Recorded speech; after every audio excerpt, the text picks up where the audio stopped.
everybody, and thank you once again for tuning in to another episode of Outside the Box.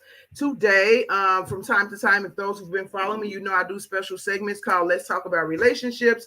And so we're going to have one of those segments today and talk about relationships. But for today, what I wanted to do in our discussion about relationships is to allow women opportunity to ask men questions about relationships that sometimes we're not able to get honest answers from the people that are as closest to us. And so I'm going to have two guests coming out today to answer those questions, because of course I'm a woman, so I'm not equipped to give women the type of answers that I think we need sometimes. And so I have two special guests. There were supposed to be three, but I'll get into that in a little bit. Before we get started, please make sure that you like, share, invite people to my page, so that, you know, other women can get this information as well. My show Outside the Box aims to help people see that God is bigger than our boxes. And I mean, we definitely need this when it comes to relationships. Like, everything that we do is built on relationships, the foundation of marriages and families. Like, it was one of the first relationships. It was the first relationship that God created on earth. And so it's very, very important that we get insight when it comes to relationships as well. My shows come on Saturdays at 12 p.m. I'm doing them bi-weekly for now until I finish writing my book, which is called God, Why Am I Not Married? 9 Reasons You Might Still Be Single, which should be out sometime this summer. And also, please remember that you can watch me as well on Roku, on the Entertainment Theater app. You can download it on Roku, or you can also watch it online. And I will put the information or links for that below this post. Okay, so I'm going to bring out my guest now, which you guys already know. If you've been following me, once again, Mr. Jay Burrows. I always call you Mr. J. You did. I mean, your name, your aura, your book, it just commands a level of respect that I can't help but to call you Mr. J. So welcome again. We did a show about his book a while back, everybody, the one that's behind him. That was a powerful show. He has a powerful book, so make sure you check that out. And then we also did a show about what it really means to be a Christian, and that was a great show as well.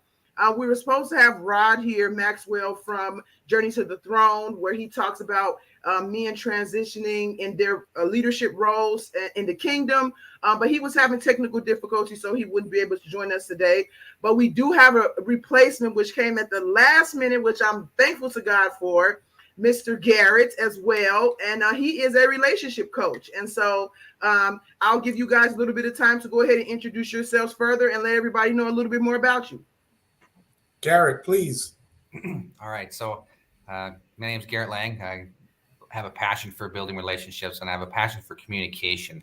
And that's really what I focus on when I'm dealing with couples, is helping them understand the communication dynamics and the subconscious habits that are really tearing their relationship down, that they're really probably not aware of are happening and taking place because they've been long-standing patterns in their lives and in their interactions. And so just really helping people understand how to communicate effectively and then use those skills to build the relationship that they're looking for. Yeah, and let people know about your book as well, Garrett. Yeah, so in the spirit of communication, I wrote a book that talks about a lot of the negative pitfalls that, you know, communication can bring. And then how do we overcome those, you know, habits? How do we recognize how they're impacting our relationships negatively? And then, you know, what skill sets do we need to develop to make sure that we overcome them and ultimately, you know, empower ourselves to build the relationships we're looking for. Yeah. And so if anybody, again, knows me, this is right up my wheelhouse, my book about relationships as well. And so Garrett and I will also be doing a separate segment on about my father's business Thursdays, where we discuss things like this. So if you want to find out more about his book and what he does, you can check out us out there as well. And Jay, go ahead. My name is Jay Burrows. I am the author of Porn, The Truth, The Whole Truth, and Nothing But the Truth. I'm also a screenplay writer, director, and I do podcasts, a couple of hosting things, a little bit of something. Yeah, a little bit of this, a little bit of that. So I see you doing a lot, and I really respect it, and I love your content and stuff like that. I don't get to keep up with stuff as much as I would like to because my plate is super full, but I'm definitely a fan of everything you have going on. So thank you. No problem. So we're going to jump right into this and get to these questions. And I know, like, sometimes I feel like when it comes to relationships that men and women really need to learn how to stay in their lane. So I hate to hear men trying to tell women how to be women, and then women trying to tell men how to be men. Like, stay in your lane, talk about what you know, and then let the other person be open to receive it. But I will jump in from time to time to offer a female point of view on some of these questions as well. But I really want the ladies to get some solid advice from men. And I know, Jay, you are just filled with wisdom and insight. And so, I know you will offer what you say is so real. So I just really want you to offer that. And then, of course, Garrett, as a relationship coach, that's needed as well. So I will be jumping in from time to time, but I really want to try to let you guys get to the information out that I think women really need. So the questions that I have, I posted on different social media platforms asking women what type of questions would they like to ask during this show. And so I got quite a few, so I can't ask all of them. So I picked some that I thought that was reoccurring questions. If anybody's watching and you have questions that you want them to answer as well, please feel free to say it, put them in the comments, and we'll get to those as well. But we'll start with the first question, which I get this question all the time. And so I'm again interested to hear what you fellas have to say about it. And it is, why do men cheat? Like, I can't tell you how many times I'm asked this question, but you guys go ahead and give your take on why you think men cheat. Garrett, you want to tackle that one first? I can. Honestly, there's a lot of layers to this, and there's not one answer that's going to sum up the reason for this. I think to start out with, it comes down to character flaws. I mean, we have just an absence of godly character being developed in men. And, when you think about, I have teenagers who are in school and they come home and they talk about how all their friends are talking about their body count, and all the, how many girls they can get with. And so you have this really toxic, culture that's being, perpetuated in the minds of men. And then, we also have this immediate gratification culture where we don't think about consequences. We think about what we want in the moment. And so, those things kind of compound. And then you couple that with just not having a good, strong biblical foundation in the scriptures and having those convictions well, rooted. And it leads to those types of behaviors. So I think there's probably a lot of contributing factors, but that's what I would say off the top. Yeah, I like it. And I agree with a lot of that. Mr. Burrows. Piggybacking on for what Garrett just said, for me, I believe it's a lack of discipline, because most of men, black men in particular, were grown up in a society and were raised that it's more of a thing of having more. That body count situation makes you more of a man. Then when you get older, you realize that it's never been about how many women that you can deal with, but finding the right one. But that's not what's been pushed to you. That's not what socialization and social media and everything else has been put in front of your face as plenty is a good thing. And when it's really not, you're spreading yourself so thin. And also another thing is, with that lack of discipline, there's a lack of focus. You don't focus on, I can't be all to one, the best man to everybody and still learn my partner at the same time. So a lot of men don't like commitment. So I'm trying to be all I can, but I'm kind of scared about stepping into this whole situation and staying still, because I feel like I may be losing something else. You ever heard the expression, when you're chasing one thing, like you're chasing money, the women get away, you're chasing women, you're losing money. So it's a discipline thing, and it all comes from your mindset. It all starts in your mindset. So what? Okay, because you brought up another question, which I think it should be addressed. Is like, I think you said it, but men being afraid of commitment, is that strictly from like thinking they're going to miss out on something else, or like is that because in my mind I've always felt like underneath that is like a fear of failure, so to speak, because I mean, it's very easy to keep a woman happy, I guess, in the moment or temporarily, but can you sustain a relationship? And maybe you think you can't. So I'm not sure. And Gary, you could jump in here too. Is that fear of commitment that you think men have, like, what is it from? Is it just what you said? Like they don't want to miss out on Susie over there when you know. Yeah. It's the grass is greener kind of mentality. Mm, You may think that one thing here is good, but over there looks better. mm, And you realize that that's not the case. wow. And you kind of like, it's all about where your mindset is and the positions you are in life. Mm, You know, in my belief, I think as you're young, you should be chasing purpose, mm, not women. yeah. They'll come, you know, it comes along with it. But then when you're mature enough to handle a relationship, you know, because most of us are not. Mm, You know, a lot of men, especially growing up, if you're just growing up in a single parent household, you don't have that guidance. Like we spoke before, you have all the powers of Superman, but no one ever taught you how to use any of them. So you're mm. just acting out of emotion and you don't know how to control it. You don't have a discipline for it. Mm. So you're just out here doing things that you shouldn't be, you know, you shouldn't be involved in, but you make these harsh mistakes and you learn from them. Prayerfully, you learn from them. Yeah.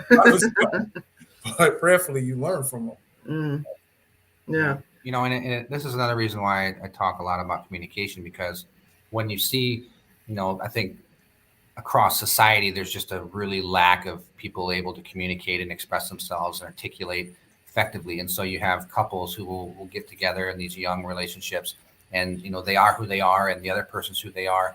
And they feel like they've experienced this person, and then they might want something else.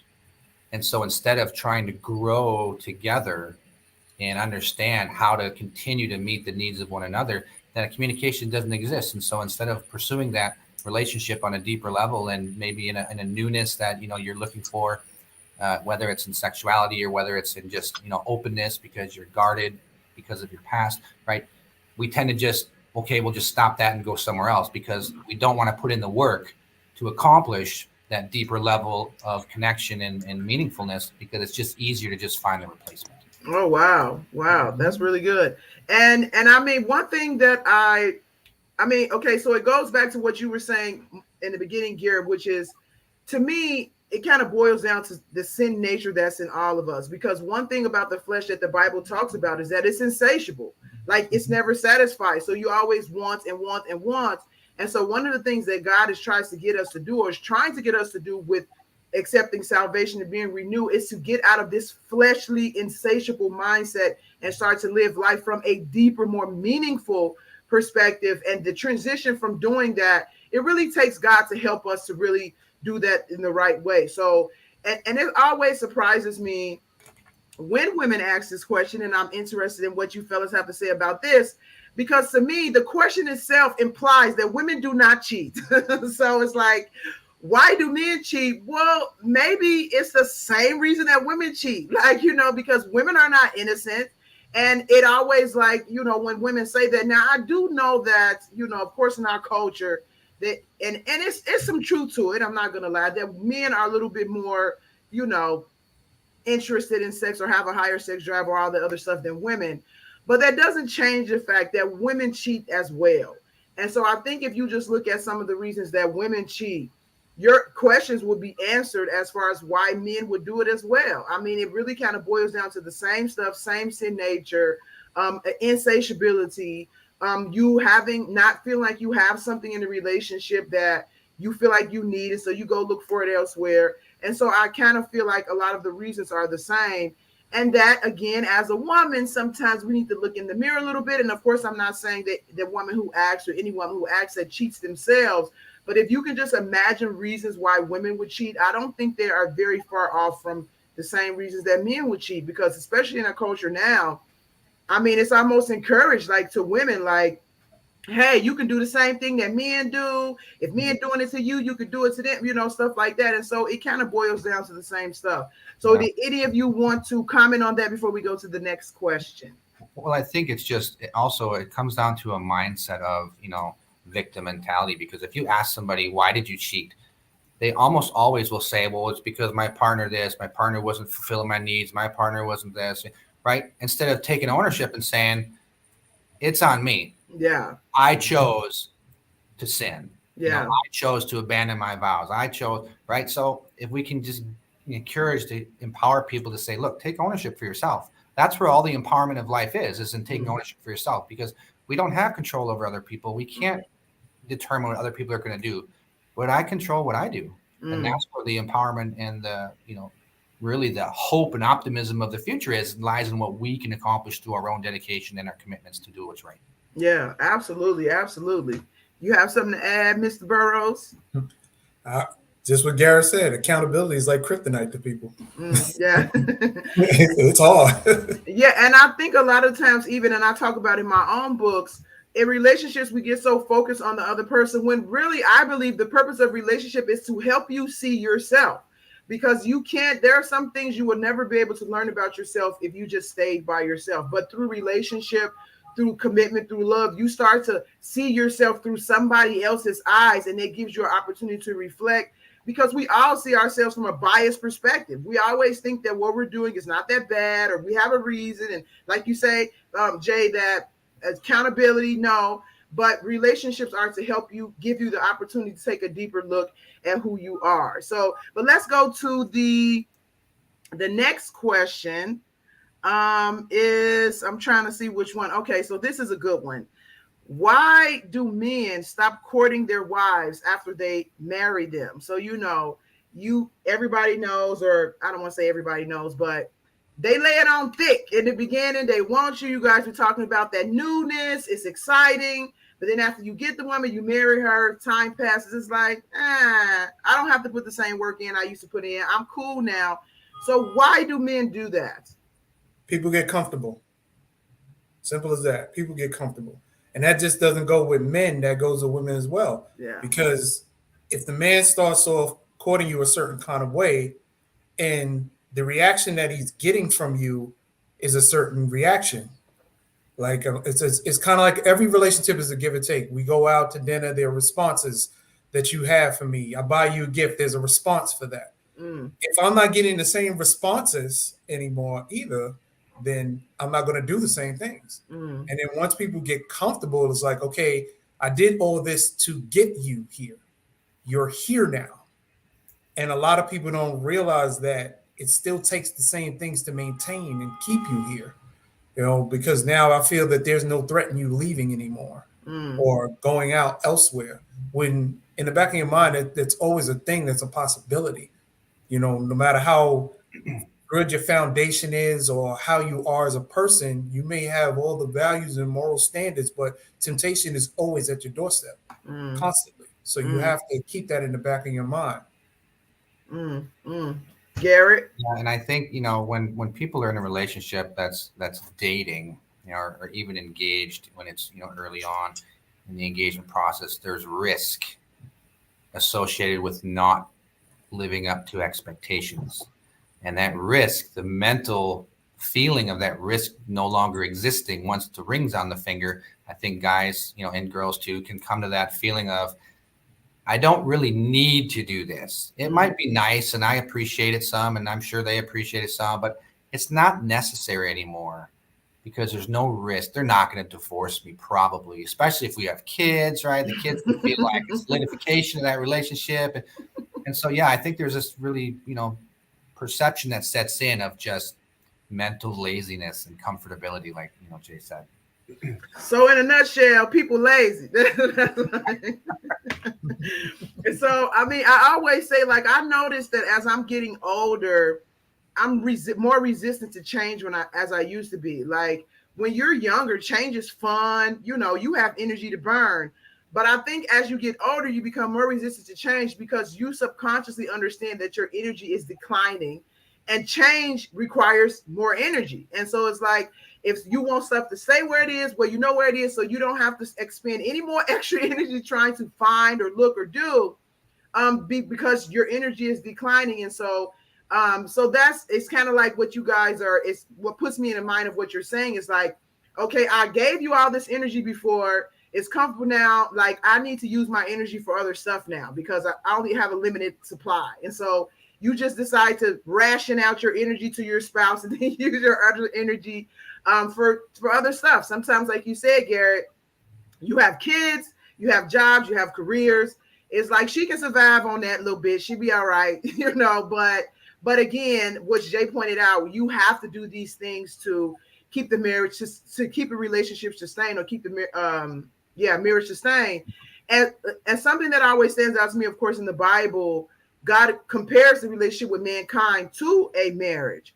And it's the same thing with God. Like, you cannot just, you feel that fire for God in the beginning, that passion, then over time it wanes. You start, I'll pray next week, I'll skip church this, but you have to keep that going. You have to keep that going. You have to keep your passion for God going, your interest, your investment for God going, or that relationship fizzles as well. Then all of a sudden it's like, well, where's God? And God is like, where are you? You forgot about me like months ago. So I think it's a comparison to the same energy and time you have to put into the marriage is the same energy and time you have to put in your relationship with God. It has to be a sustained kind of regular thing if you want to keep the connection strong. So, yeah. Can I add to that? Yeah, go ahead.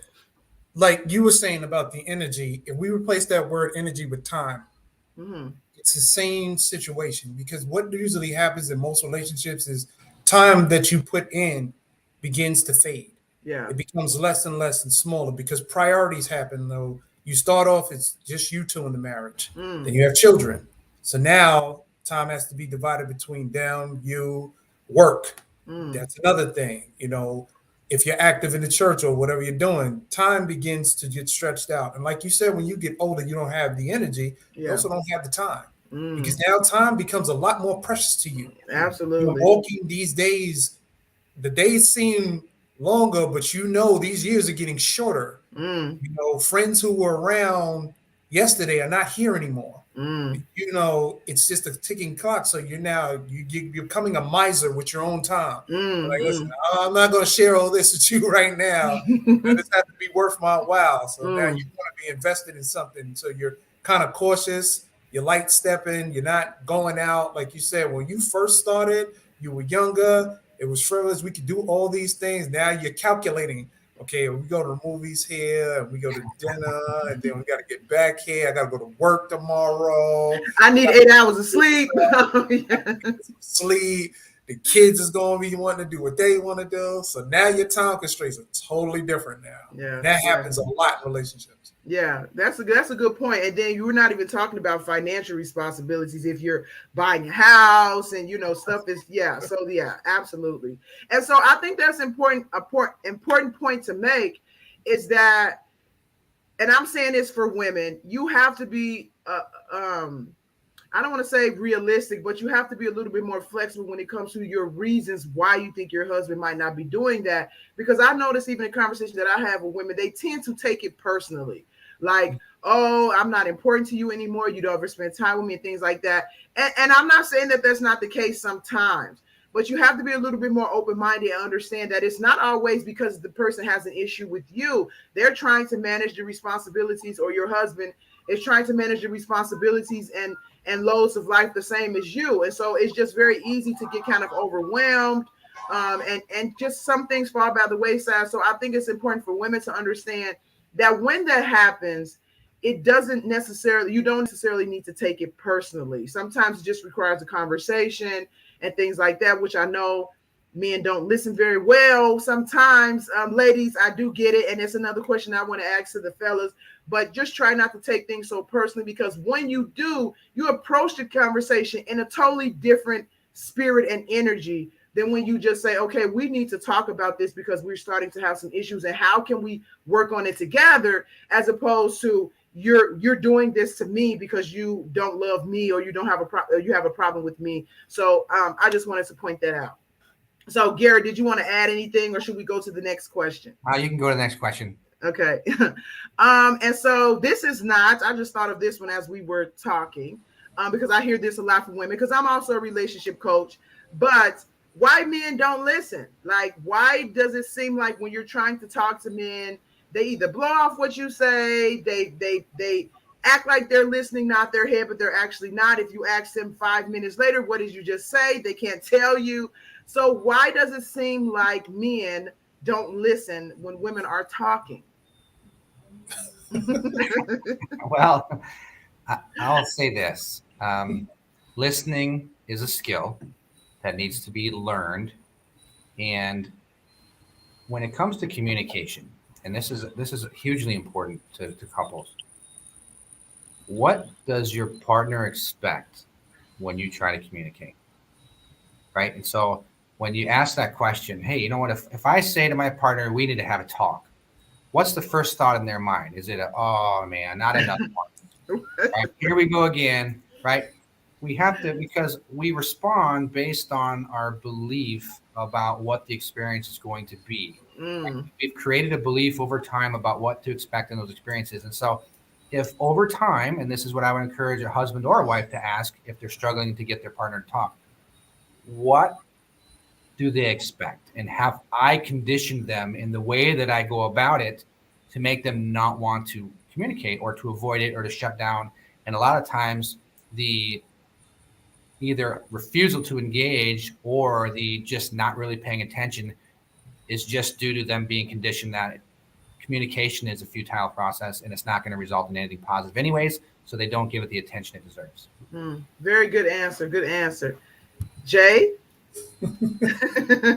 Garrett brought up an interesting point. He said in ways that we've been conditioned. When you're in a relationship and you're approaching men, from my perspective, and I've seen this over the years, if you come at me with negative energy, I don't want to hear anything you have to say. This is where a lot of women go wrong. They step into their masculinity instead of using femininity. When you approach a man in a feminine way, you can get pretty much anything you ask for. He will listen to everything you have to say because it's your approach. If you approach a man like a man, I don't want to hear anything you have to say. Because now it's like a thing where you're nagging, you're getting at me, and it's changing my energy. I want peace. If I can have peace at all times, and you can add to this peace, we will be fantastic. But if you start bothering and disturbing my peace, it's like a repellent. It's like the opposite end of a magnet. And when you have two magnets and they're both on the same polar, they push away from each other. One is on one pole, the other's on the other, they attract. That's the thing. You're pushing me further away. I shut down. I don't want to talk about this. Everything sounds like the grown people in the Peanuts comics. Everything, and I don't want to hear anything you have to say at this point. So it's not getting through. But everything, when you approach me in your feminine energy, because remember, your feminine energy is what attracted me to you in the first place. And you approach me that way. Everything that you say sounds great to me. Okay, let's just change this. And most men don't want to argue in the first place. So it's very easy to get what you want. So we don't have to have an argument about this? All I got to do is what you just asked me to do? Okay. Yeah, and keeping in mind that communication studies have shown that 93% of communication of what people interpret is your body language, your tone, your volume, your expression. It's not the words you say.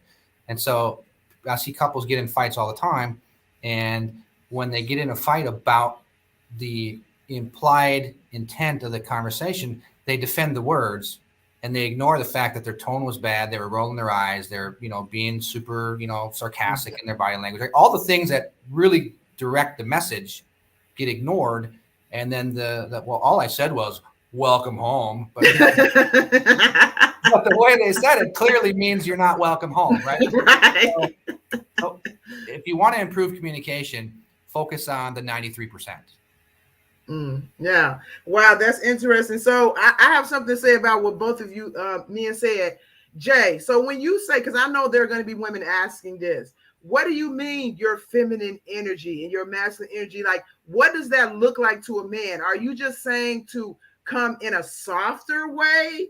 And then how does that play into what Garrett is talking about your body language? Do you rub him on the shoulder? Like, so okay. What do you mean by feminine energy? Okay. So you wanted to take the trash out. He didn't take it out. You asked him this morning. He didn't take it out. You asked him again in the afternoon. He still hasn't taken it out. So now you're disturbed. You feel some kind of way. You are acting off in an emotion because you're upset that he didn't take. So you're going to take this anger out on too. So you approach him Why haven't you taken out the trash? I asked you 2 times today to take out the trash. What's wrong with you? Not getting your point across. You approach him. Hey, hon, I did ask you earlier, would you mind taking out the trash? You might have forgot about it or something. Can you take that out for me? I appreciate it. Okay. I'll do it right now. Totally different with your approach. But you got what you wanted. That's the purpose. A lot of women that I've ran into get fueled with emotion. Once you get fueled with emotion, I don't want to deal with this. I still may take the trash out, but now if I do, you're thinking, okay, this is how I have to approach him now. Same thing Garrett told you, you're conditioning him now. And now every time you're approaching me hostile because you think in your mind this is the right way to do things. It's actually not. So you said something really interesting, which I want to try to pinpoint really quickly. You said women react with emotion, and for men, it's like, I don't want to deal with this. So what is it about that emotional response that makes men not want to? Because a lot of times I talk to women, they make it seem like men don't have feelings. And I say, men have feelings. Like, come on. Like, they do have feelings. They're not, if they didn't have feelings, I think this world would have exploded a long time ago. But they do have feelings. And so it's not a matter of just emotion itself. So what is it about a woman's kind of, I guess, amplified emotion for men that is like, I don't want to deal with that? So what is that? For one, okay, let's say we have a crisis situation. Car got repoed or whatever the case is, right? You're upset. You're very upset about the situation. You tell me what's going on and all this stuff. As a man, I have to think logically. How do I fix the problem? Okay. That's where my mind goes immediately. Something's wrong with my wife. I got to fix this because I'm the man. I have to fix this. Okay. I can't sit there and cry with you because that's not fixing anything. Yeah. Now, I can give you a bit of consoling and say, listen, it's going to be all right. Everything's going to be cool. Let me handle this situation. But some women don't want you to do that. They want you to be involved with the sadness. I want you to feel as bad as I feel about the situation. But we're not getting anything done. Nothing's being solved. Yeah. And men are more logical thinkers. We are on the plane of, okay, how do I fix this? This is where we seem robotic. We seem like we don't have emotion. I'm not going to side with my emotions because it's not time for that right now. It's time for me to fix the problem. Then I can get you out of your emotions and I don't have to deal with this right now. You'll feel better. I solved the problem. I'm the winner. Yeah, right. And here's the thing. It's interesting because women and men can be, really different in a lot of ways. But I think God intended for us to be each other's counterparts. And so I think to Jay's point, sometimes men are too far to the rigid side of just get things done, and they're not very empathetic. And that can be a big weakness in men. And the Bible says, dwell with your wife according to understanding. So guess what that means? I've got to work on the empathetic side of myself so that I maybe don't, get, knee deep in the weeds of emotions with my wife for, an entire day. But there is a time and place to console and to reassure, and then to get about fixing the problem, as Jay might put it. So, finding that, where do I meet her in the middle? And we find that the balance of what's really the best case scenario, where neither one of our, maybe weaknesses is dominating the situation. Yeah. And I like that. I like what both of you guys are saying. And even with what you're saying, Garrett, because I do think that sometimes, even like you said about men going too far in the logical direction, because as far as I understand, men are more logical, women are more emotional. And a lot of the times, instead of those things becoming the assets that God intended for them to be, because it brings us together, it pairs us together very well. Because if we both were logical, what type of relationship would that be? And if we're both emotional, what type of relationship would that be? So it's almost like we are opposite to come together so that we can create a more complete picture. But in our fallen state, men sometimes go too logical and women sometimes go too emotional. And by having each other in each other's lives, we help the person to work on the part that is their weakness. So men can learn how to be a little bit more empathetic. Women can learn how to be a little bit more logical, but it does take that communication between the two and the relationship between the two to be strengthened and growing for that, I guess you could say, osmosis to take place, that we kind of learn the other's language in a sense. And it helps us to become more well-rounded people. I mean, just in general. So I really like, go ahead. Did you want to say something? I was just going to say it's really important because this topic can be kind of a hot button topic, because I think when people make statements like men are more logical, women can be tempted to hear that as, well, women are illogical, and that's not what's being said. No. You know what I mean? And so it's important to acknowledge the differences, but not as an attack or an insult to the other person. You know what I mean? Because men, I know some men that are extraordinarily emotional, right? It's not across the board. It's maybe more, prominent in men versus women. And so every single couple needs to understand where they land on this spectrum and what's going to work for their relationship. Because if you ask all these questions, and instead of saying why men, if you were to say, why does my husband? Why do I? Right? And you can really zoom in on, what's unique and special about my specific relationship. Even though there may be some generalities that tend to apply across the board, it doesn't mean it's going to be exact for you. So, if we change the question, we can really zone in on ourselves and our own marriages and optimize them the best.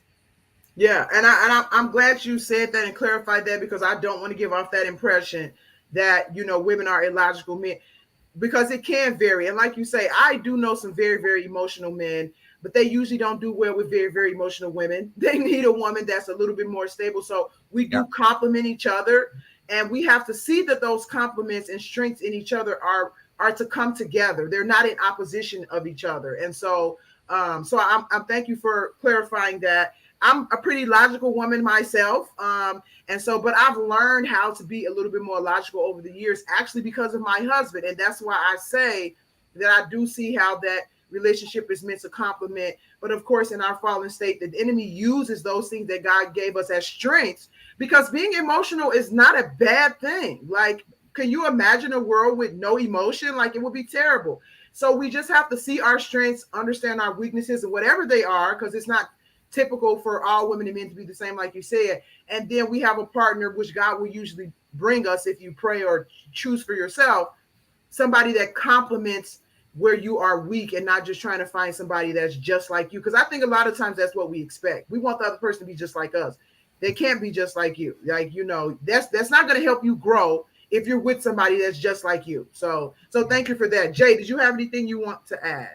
Nope, we can move on. Yeah. Let's go to the next question. I had other stuff, but time is running. I mean, of course, this could be probably like a part 5, part 10 show, but we want to keep it to the time frame. So let me see amongst the questions that I have, which one. Okay, let me ask this one. So this was a reoccurring question that a lot of women had, but why do men still look at other women when they're married? Like, is their wife not enough? Go ahead, Jay. I'll follow up with you. Okay. It's kind of like shopping. Mm-hmm. You may see other things in front of you, but admiration is one thing.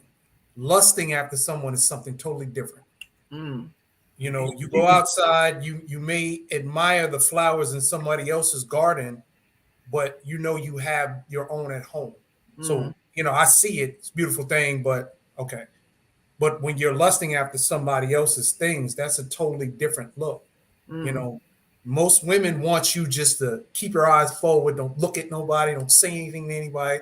I had a thing, like, when I was in a relationship, I would sit, when I go to a shoe store with my significant other, I would sit down and look at my feet. Because there's so many women in the shoe store. So I would look at my feet and I would play little tap games with my feet. So I can't be blamed for looking at anybody else, because I'm sitting here this whole time looking at my feet. And that just was one of the things that just kept me out of trouble. You know, I don't like conflict. I like peace. And I didn't want to be bothered with all the extra stuff. So that's why I just did that. But I think it's one of those things with admiration is one thing. You know, women are beautiful.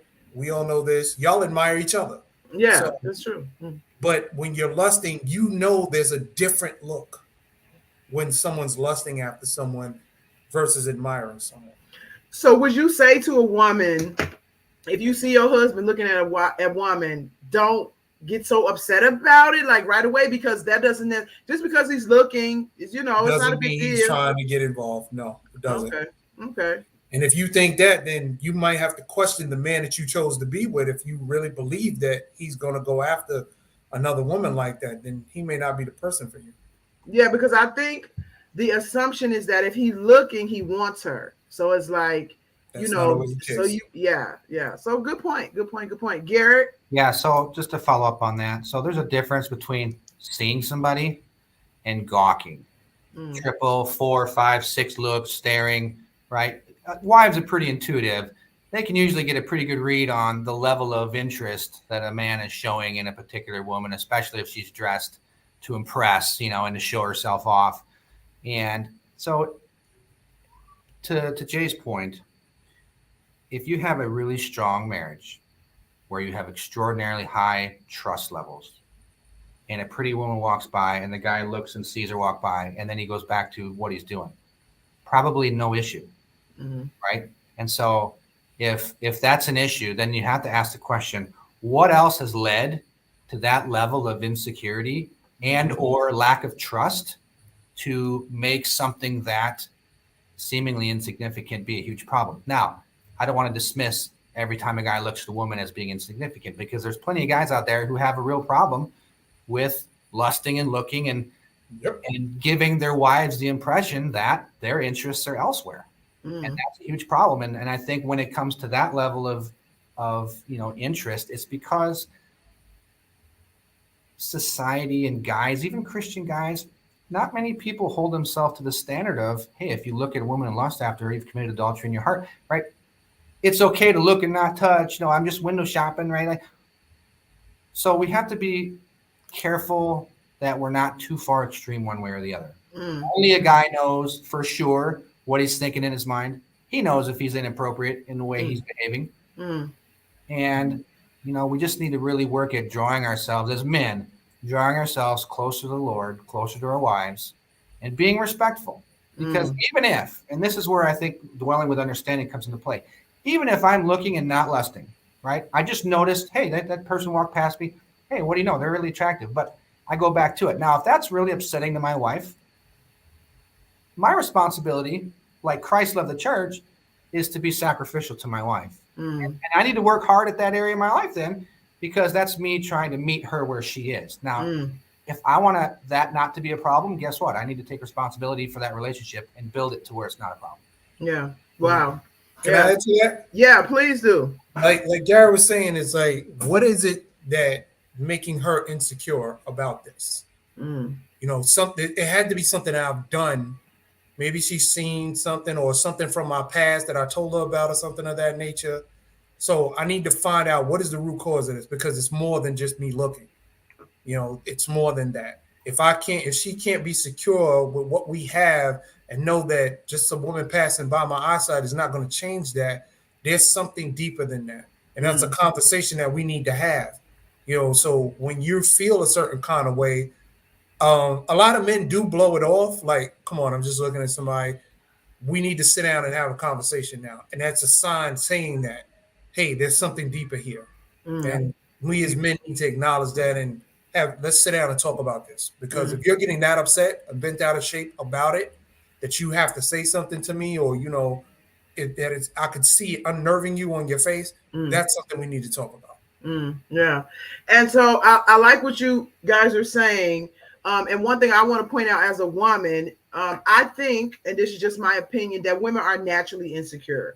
And I think, in my understanding, it comes from, our sinful state. Because if you go back to like Adam and Eve before, like Eve was Adam's world, like she was everything to him. I mean, of course, not before God. Well, actually, he did put her before God, but she was everything to him. And so we have lost that connection with men when we're living outside of the way God designed things to be. And I think it naturally makes women insecure and question their place in their husbands' lives, in the world, things like that. So if you notice, women usually have much more issues when it comes to their appearance and insecurity, and comparing themselves to other women and things like that. Is like we're always questioning our value. We're already questioning where we stand. And I think that's an internal thing that a lot of women go through. And it just comes from us living in a sinful condition. If we were the way God originally intended for things to be, every woman would know she's a queen in her own right, you know, because God affirms that for us, because that's what he created us to be.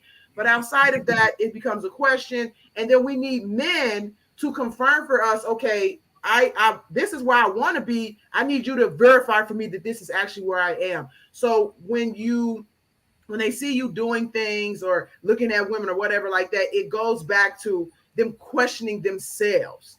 And so we need to, as women, try to get our identity. I don't want to say try to get. We need to get our identity more from Christ instead of looking for men to affirm who we are. We need to get that from God. And then a lot of that insecurity it won't be as much of an issue. And I can say that from personal experience. So do you guys have anything to say about that? Do you think women are kind of naturally insecure? Go ahead, Gary. I think society is conditioning women to focus solely on appearances and external things. Mm-hmm. And obviously guys probably don't help with that, with, you know, the fact that we're drawn to the eye gate, you know, I think naturally. Mm-hmm. And, you know, we can't control. Here's the thing. I encourage couples, don't try to control the situation. Exactly. Try to influence it, right? Because even things you can't control, you can influence. So if your wife is struggling with insecurity, or if she's struggling with feeling like, you know, you don't have as much interest in her based on this, that, or the other, well, you can't control her thoughts, but you can influence them. And so then start taking actions to do just that. Yeah, I like that. I like that a lot. I can tell you're a very good relationship coach. Jay, did you want to add anything to that? Yeah, it's about an order. Because if you look at it, even the Bible states it's God, man is following God, the woman is following a man. If you know, and I'm made it very clear and plain that my focus is always going to be on Christ. So it doesn't allow me to do certain things. I adhere to the spirit. So I do not mind the things of the flesh. So you know that's where I am at all times, then fine. It's when I start straying away from my focus being on Christ. Now everything else becomes a question. Exactly. Because it's just like when the enemy goes into the garden, the first thing he does is ask questions. Exactly. He also approaches with a question. So that's where doubt comes in. Exactly. God is not the author of confusion. It's just one straight way. If we stay in this order, then we'll be perfectly fine. Yeah. When you're not in that order, now everything goes to pot. Absolutely. And it's a mess. And it's not easy to do that, let me add. And it's always something that you're trying to stay in that order for the rest of your life, but we definitely have to keep working on it. And it kind of goes back to what you guys were saying before about putting in the work when I asked about why men stop courting their wives. And I was saying that you have to put the same work in your relationship with God that you have to do your relationship. And that's what a lot of our life is about, is what are we putting the work into, whether it's your job or your career or yourself or your family. Like, you have to decide where you're going to put the work in, and staying spiritually aligned with God is just one of those things that you have to make a decision to do. And because it helps everything else kind of fall in place. So I totally agree with that. So let's go to, of course, we didn't get to all the questions, but I want to go into this last question that I have here, because I do think it's important. Because again, we always see ourselves from a biased perspective. Of course, women look at what we do and we think it's the all in all, and men look at what they do and they think it's the all in all. They're doing everything. But I think as a woman, a lot of times we don't really understand the burden that men have been giving as the head of families, the head of churches, the head in general. And so one question a young lady asked me, I actually used to go to elementary school with her. She asked me, what type of burdens do you men have to deal with, or how hard is it for you, or can you explain some of the things that you deal with being the head? Garrett, you want to take this one first? Yeah, sure.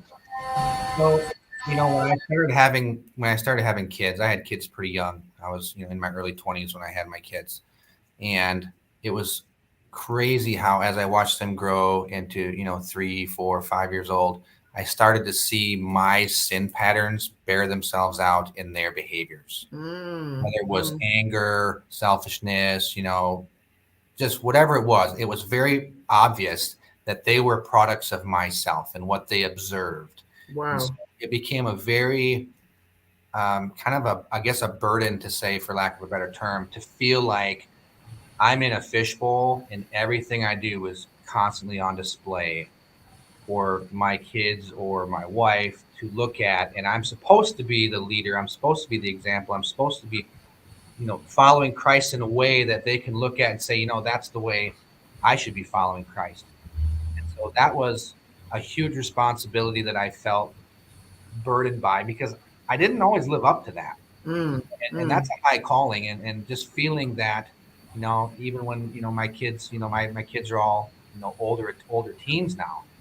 And it's like, what, how much of their Christ-like walk, or the lack thereof, is a result of my not setting the right example.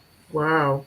So that's I guess the burden that I would say I carried, and it to some degree still do, even though they're older.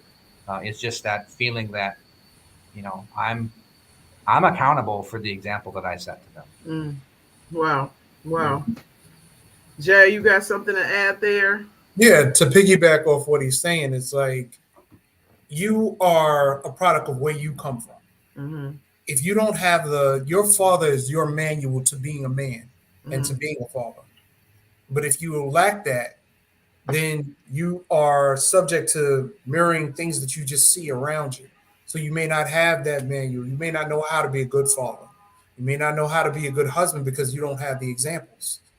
So you're walking through with trial and error. And a lot of men have that because we're raised in single family homes, absentee fathers and things of that nature. So no one taught you how to use or display these certain energies and different things that you need to do.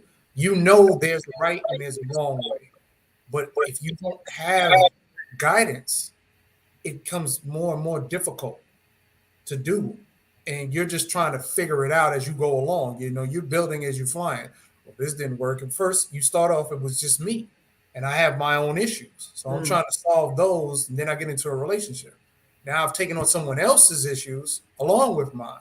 Now I'm trying to solve theirs. Then we have offspring. We have children. Now we got to deal with them. We got to bring them up properly. And you're still at that same point where you were still building. It seems like you have it all together, but 9 times out of 10 you don't.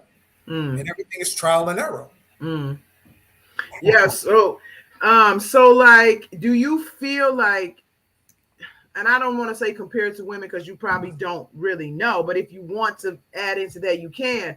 Do you feel like men have more burden? Because like, okay, so like for Jewish people, because I, sometimes talk to Jewish people about their beliefs, and they feel like it's their responsibility to, reflect God in the earth and let people know about God and stuff like that. And it's a burden to them. And it's a huge responsibility that it's especially for them.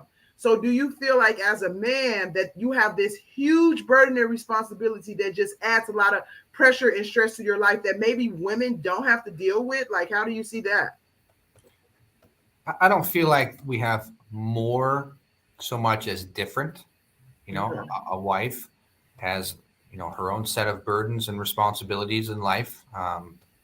And so I wouldn't say that I'm more burdened than my wife, although the burdens I deal with are different. And the thing that, the Bible says God won't give us more than he can handle, but his grace is always sufficient. So the burdens that God gives me in my role, he also then equips me and provides me with what I need to fulfill that obligation in a way that my wife does in her own roles, right? So me trying to live in and carry the burdens my wife has might be more than I can feel like I can handle. because they're not the burdens that I'm probably designed or equipped to hold. And so I think it might lead to wrong conclusions to attempt to measure or assess the burdens of the wife as the husband or vice versa, because just that's just not how we deal with things, right? We have our own burdens and our own roles. And, my dad used to say, look, you're one sinner married to a sinner raising sinners. Don't expect it to go smooth. And it's just different. We just deal with different things, not necessarily greater or less. It would be what I say. Yeah. Jay, I mean, I have this. Go ahead. I agree with Garrett. You don't have greater or less, but it is a choice. You choose to take on things. And as we walk through this life, like I said, you start off, it's just you. You choose to get into a relationship, meaning now you choosing to take on somebody else and what they're going through. You have children from this relationship, and now you have to raise them, but it still was a choice. You made a choice to go to become mothers and fathers, and now you have to take on that. Financial burdens, you choose them because you make certain decisions. People don't make mistakes, people make choices. And that's just another choice, whether it be good or bad, indifferent, wrong or right. It was a choice that you made. You came to a certain point in life and you have to choose. Just like our walk with Christ, you chose. It wasn't forced upon you. This burden was, your bag was open. You seen this and said, okay, this will be good for me. I'm going to put this in here and I'm going to take this on. And now you have to deal with it accordingly. Sometimes it may get overwhelming and you may feel that you're overwhelmed. This is what prayer is for. And this is where you ask for the guidance from the Spirit. So when you're in tune, he's always going to tell you, hey, tell your wife that you love her today. Give her a hug. Because that may be that one thing that you don't notice that she needs. And sometimes people can't express their needs to you. They can express their wants and their desires. And we can all do that easily. Yeah. Telling people our needs is not always the thing that we can do. We can't express it very well all the time. And those are the things, like, you've chosen to take on these burdens, so you have to be in tune. Yeah. So backing off of that question, and this is just it came to my mind when you were talking. Do men, like, when you marry a woman, in what way do you feel responsible for her? Because I know, like, as the head, of course, I'm not a head, but do you feel responsible for your wife like you do? It's not the same, but like a child. I don't want to say it's like a child. I know some women might not like that comparison, but I'm saying, how do you feel responsible for your wife? Because I think it's different than how women don't really feel responsible for their husband, but it seems like men feel that way. What do you guys think about that? Garrett? Yeah, I feel responsible in the respect of, I need to make sure I'm bringing the right influence to the relationship. I need to make sure I'm bringing the right provision. I'm bringing the right character. I'm being the best version of myself to bring to the table, to give her the best environment and opportunity to succeed and flourish in her Christian walk and in her life and in her relationship with myself. Ultimately, she has decisions, and she can choose to either respond in light of what I'm attempting to bring to the environment and the situation. So the responsibility, I feel, isn't for her choices or her outcomes. It's for creating the scenario where her choices are best able to be made for the betterment of the situation. Yeah, I get that. Wow. Jay? The first thing in a relationship, especially if you come from an environment that I've come from, protector and provider. Immediately. If we're in a relationship and you are the woman that I've chosen to attach myself to, you're me now, protector and provider. I got to do that first and foremost. So that means that's the drive and the energy that's pushing me to do the things that I do on a daily basis for you. And when you can conquer those two things and make for a safe space, it kind of opens up the road. It's like the pavement on the street that makes the cars a lot smoother than rolling over gravel and things like that. It makes things smoother for you. You have to get those two things out of the way, because when you're not providing, financial stability is up and down. It's going to create whole lot of chaos. Mm, And if you can't protect your home, then you as a man, it's like, well, why are you there? mm, This is where you get these things where you get sayings like, oh, I can do bad all by myself. mm, I don't need a man. mm, You get these things because they haven't been under a covering. mm, The first thing, like when you give yourself to Christ, you're covered now. There's a mm, sense of security there. mm, There's a sense of provision there. Everything is there now, and you can move comfortably in this space. mm, And that's the same thing you want to extend to your significant other. How mm, can we have children? Because I've already laid down a foundation for us. mm, How can we move about from one place to another? Because you know that you're secure with me. You mm, know I have everything under control. You can turn to me and you know I'm safe. mm, And mm. that once you've provided those things and you laid down that foundation, that's the start to building. Yeah, yeah. Wow, I'm learning so much. I love it. I love to learn anyway. And I like to get males' perspective about things because I think all too often we kind of stay in our own little bubbles and don't really try to understand stuff from another person's perspective, especially when it comes to men and women, because we kind of see things differently. But I really like this. I'm really enjoying this. And I've definitely added some tools to my toolbox to use in my own relationship. But I really like that both of you, what you're talking about, like, it is, I mean, even the Bible talks about God has placed a huge burden on mankind. We all have burdens that we have to kind of live up to. But I like that both of you kind of express in different ways that it comes from being aligned with Christ. Like these things are going to be much, much heavier when you're out of God's alignment than when you are, because he kind of provides and helps you to do the job correctly. Like he knows that it's a burden, but he has the tools and things to help you do it. Like Garrett was saying, like, to create that environment. How can you create that environment? You need God to help you create that environment. And Jay, what you're saying, providing and protecting and doing everything you need to do there, you kind of need to get that from above first, and then you kind of and our extension of that to your family. And so very, very beautiful. I love it. If you guys have anything to add to that, I have one last question, and then we'll go ahead and wrap up. Go ahead. No, okay. So yes. Yeah. So the last question, of course, I didn't get to them all. I probably said that already. What do you think women do? Like one thing that you would say that women do that kind of ruins their relationship and marriages. If a woman asked you that, what would you say? I mean, I know there's more than one, but just point to one that you think is like, if women would just stop doing this, then their relationships would go better. And I know it's a very presumptuous comment to make, but I just want to hear from what you guys think. I will say in a majority of the couples that I coach, the issue that the husband tends to take up first and foremost is a lack of respect.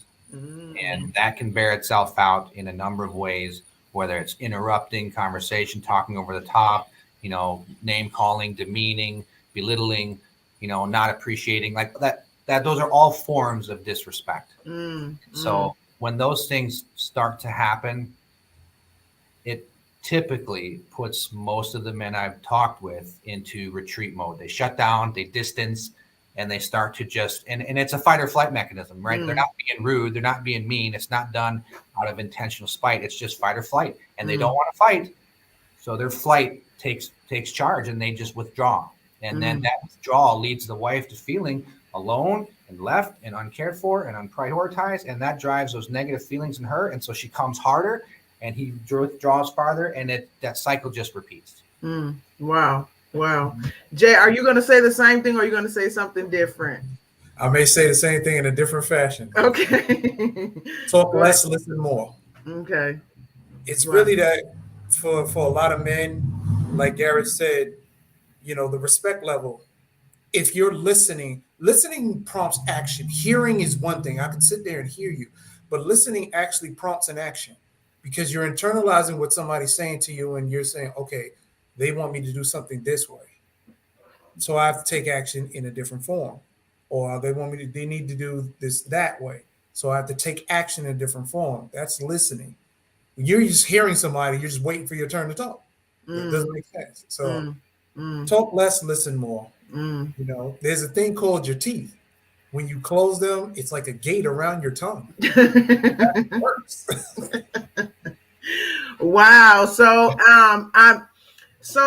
I say to comment for you from what you both said. So what Garrett said, I hear this a lot from men. So even me hearing you say that, it's not a surprise whatsoever.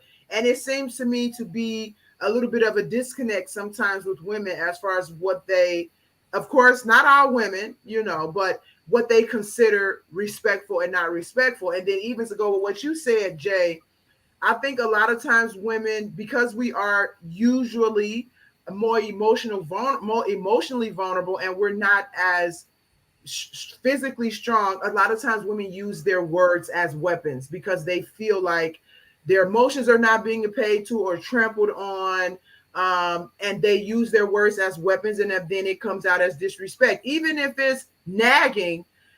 To me, it's like that's the best way you feel like you can return a blow for a blow. I don't want to, say it like that, but that's what women do. And I think it's instinctual because it's like, I know I can't wrestle him and win, I can't make him do what I want him to do, so what else do I have in my toolbox to try to, get this situation to be the way that I want it to be? And it's your mouth. I mean, the Bible talks about the mouth and what it does and how powerful it can be. And so I think women do that sometimes without thinking about it, but you do need to think about it, because I think a lot of times women just feel like, well, you hurt me or you made me feel this way, or how else can I get you to do this or whatever.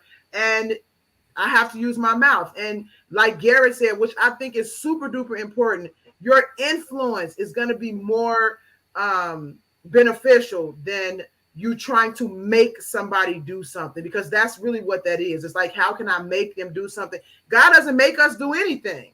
So, but he influences us to do things. And you have to understand the power of your influence over you trying to force somebody to do things. And that requires some thought. That requires you to sit back and think, okay, how can I get the results? Like what you said, Jay, you got what you wanted when you took out the garbage. How do I get the results that I want from this relationship?